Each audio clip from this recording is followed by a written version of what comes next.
አንዳንድ የሚያቀርፉት የቅጥፈት ዘገባ አለ። ምንድነው? ካነ አላሁ ወላ መካን ወሁወ አልአን ዐላ ማ ዐለይሂ ካን። ካነ አላሁ ወላ መካን፣ አላህ ቦታ ሳይኖር ነበረ፣ አሁንም ያን የነበረበት ነው ያለው የሚል ዘገባ። ማሻአላህ፣ ይሄ ካለማ ምን አጨቃጨቀ? ማን የዘገበው? ማን እንደዘገበው አይታወቅም። ማን እንደዘገበው አይታወቅም። ግን ሐዲስ ዕምራን ላይ መልእክተኛው ዓለይሂ ሰላቱ ወሰላም ካነ አላሁ ወላ ሸይአ ቀብለሁ እናንተ ዘገባዎች ወላ ሸይአ መዐሁ የሚል ሐዲስ አለ። ከሱ በፊት ምንም አልነበረም፣ አላህ ነበር መጀመሪያ ብለው የተናገሩበት في صحيح البخاري ላይ አለ።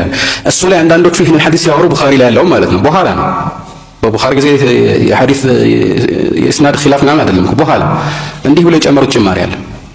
ይሄ የትኛውም ሐዲስ ላይ የማይታወቅ ጭማሪ ነው።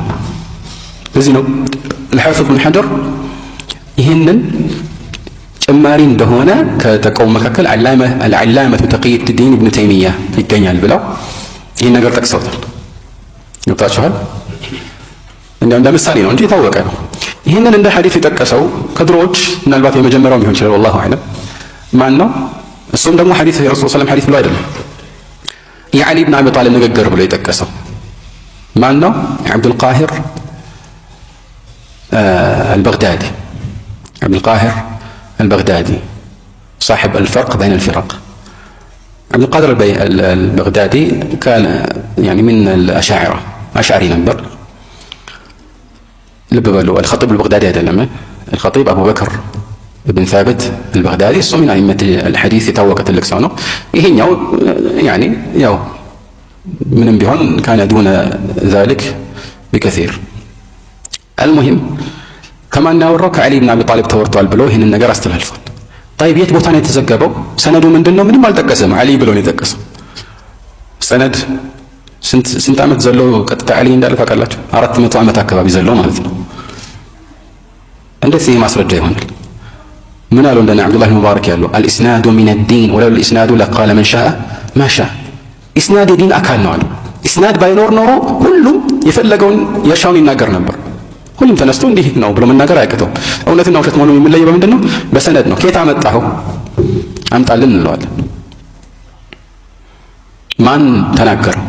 እሱ ከማን ሰማ? ይሄ ሰው ታማኝ ነው ወይ እያልን በደንብ እናጣራለን አይደለም? እንደዛ ነው ዒልም ማለት ይሄ ነው። ሰነድ ማለት ይሄ ነው። የማይጠቅም ሰነድ ዝም ብሎ መዘፍዘፍ። እናንተ የተማራችሁት ወደዳችሁም ጠላችሁም በቀጥታ የምትዛወሪ ከሱፊያዎች ነው። ከነሱ የወሰዳችሁ ትምህርት መኖር አይቀርም። ሼኾቻችሁ ወይ ሼኾቻችሁ ይግድ ተመሩ ይሆናል እናንተ ባትማሩ ይላል። ምን ይጠበስታል? ምን የሚጠቅም ሰነድ ነው? ሰነድ ወደ ረሱል የሚያደርሰን ሰነድ ነው ሚዛን ላይ የሚቀመጥ የሚገባው። ወደ ሰሓቦች የሚያደርሰን ሰነድ ነው። ተግባባ? ያን ደግሞ አልሐምዱሊላህ እኛ እያንዳንዷን ነገር እከሌ እንዲህ ያለ ስንል ከሰነድ አንጻር ነው።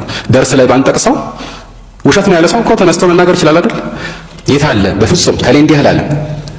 ሰነድ ብቻ አይደለም ራሱ በከሌ ኪታብ ላይ እንዲህ ያለ ነገር አለ ብለን ስንጠቅስ ወይም ከሌ እንዲህ ያለ ስንል በፍጹም ውሸት ነው ብሎ የሚያስተባብል ካለ በሩ ክፍት ነው እኮ መጥቶ ያስተባብል። ወይም ኪታቡን ያምጣና የለም ብሎ ማፋጠጥ የሚፈልገውን ሰው ያፋጥ። ስለማይቻል ነው እንደዚህ የማይደረገው። ቢቻል ኖሮ ያደርጉት ነበር ማለት ነው። ከዚህ በፊት ደግመን ደጋግመን እንዳልነው እኛ የምናቀርባቸው ማስረጃዎች እንዲያው አንድ የቁርአን አንቀጽ ወይም አንድ ቁንጽል የቁርአን ቃል ምናምን ቢሆን ኖሮ ተእዊል ለማድረግ ያመች ነበር።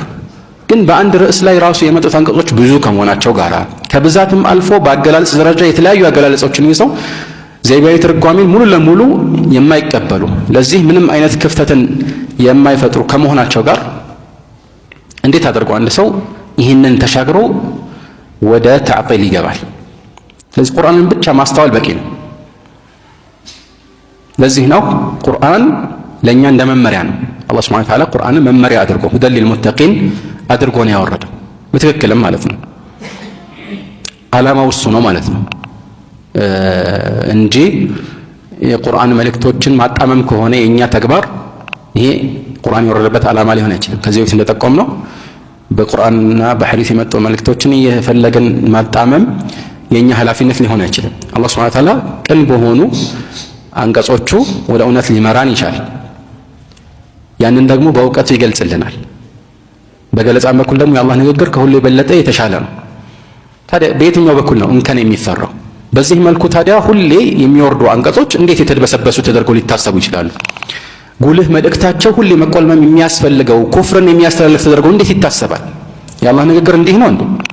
በጉልህ መልእክቱ ኩፍርን የሚያስተላልፍ ግን በውስጠ ታዋቂነት ሌላ ቅንያዊ መልእክት ያዘለ ተደርጎ እንዴት ይታሰባል? ያ ሊሆን አይችልም።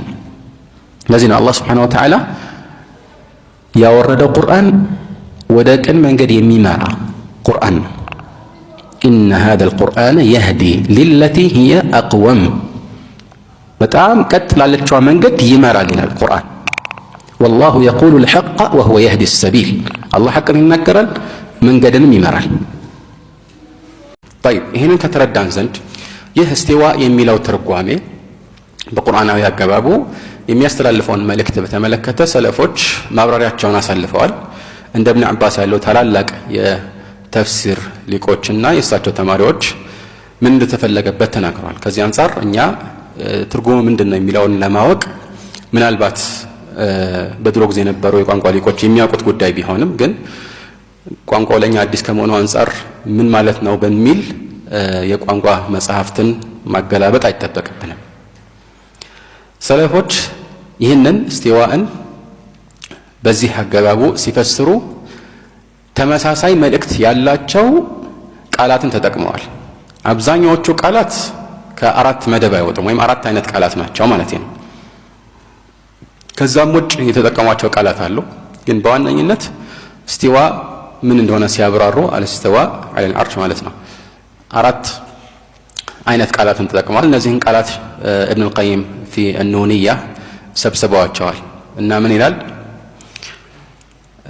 فلهم عبارات عليها أربع قد حصلت للفارس الطعان وهي استقر وقد علا وكذلك ارتفع الذي ما فيه من نكران وكذاك قد صعد الذي هو رابع وأبو عبيدة صاحب الشيباني اختار هذا القول في تفسيره أدرى من الجهمي بالقرآن.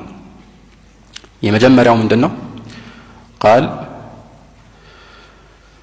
وهي استقر يميلون استقر مالت يو كبلاي مهنون يسأيال እና ከበላይ ረግቶ መኖርን ያሳያል። ያ ደግሞ ቋንቋዊ ትርጉሙም ነው።